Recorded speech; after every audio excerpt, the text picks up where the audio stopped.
Walang hiya kang bata ka. Sinuway mo ang pagtitiwala namin sa'yo. Sinunod namin ang lahat ng layaw mo. Ito pa igagati mo sa amin? Ang dungisan ng pangalan natin? Ano na lamang sasabihin ng mga amiga ko? May anak akong disgrasyada?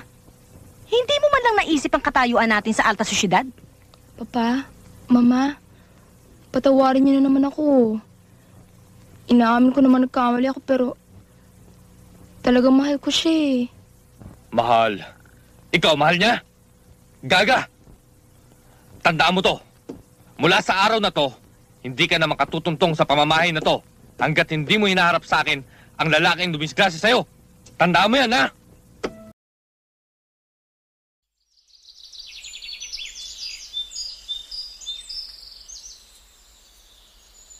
Michael, Madonna, halika tuloy ka. pinapatawag mo raw ako. Oo nga. Eh baka magalit ang tita Cindy mo eh. Eh wala naman siya rito eh. Namili.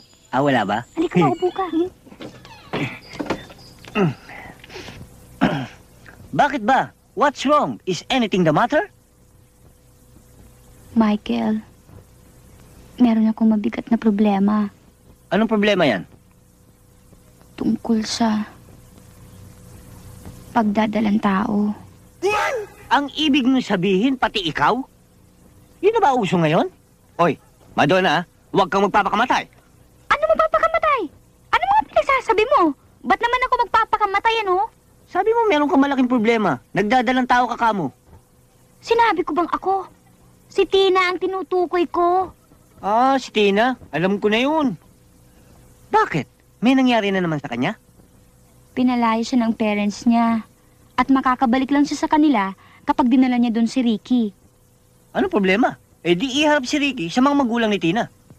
Eh yun nga ang hirap eh, dahil nagtatago si Ricky. That's a very, very big problem. Michael, tulungan natin si Tina. Kawawa naman siya eh. Madali yan. Ako ang magpapanggap na Ricky. Siguro naman sa itsura kong ito eh, hindi kami nagkakalayo ni Ricky sa ganda ng lalaki. At sigurado ako, tatanggapin siya ng kanyang mga magulang.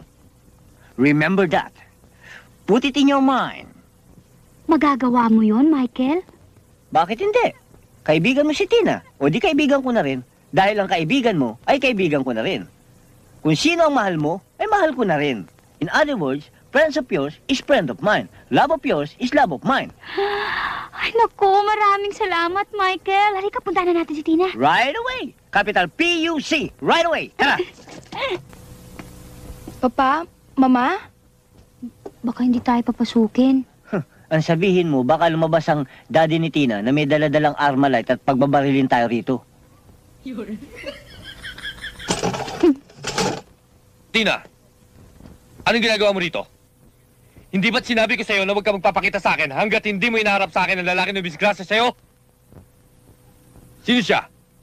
Mga kaklase ho kami ni Tina. Mr. Minimbol, Mr. Jack Bickwick, papapasukin mo ba kami o we will jump over the candlestick? Pwede ba? Come in. Thank you for you and happy condolence. Nice. Ako ang papa ni Tina. Ako naman ang mama ni Tina.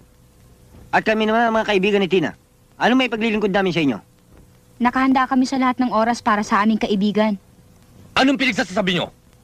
Bahay namin to ah! Bakit? Inaangkin ba namin? Kaya kami narito para lutasin ang problema ni Tina. Malulutas lamang ang problemang yan. Kung maihaharap mo sa amin ang lalaking yon. Kaya kami nandito para hindi masira ang maganda niyong pagtitinginan. Anong ibig mo sabihin? Papa, ako ang lalaking hinahanap ninyo. Narito ako para panagutan ang ginawa ko kay Tina. Ano? Ikaw nakadisgrasya sa anak ko? Wag na lang. Hindi na bali. Hindi na bali madisgrasya ang anak ko. Wag lang magkaroon ng manugang na... Tao ka ba? Tina, tinatanggap na kita. Kahit na walang ama ang bata. Tina, ayos na problema mo.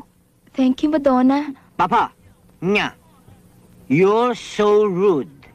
Rude. Capital R-I-P. Rude. The long and winding road.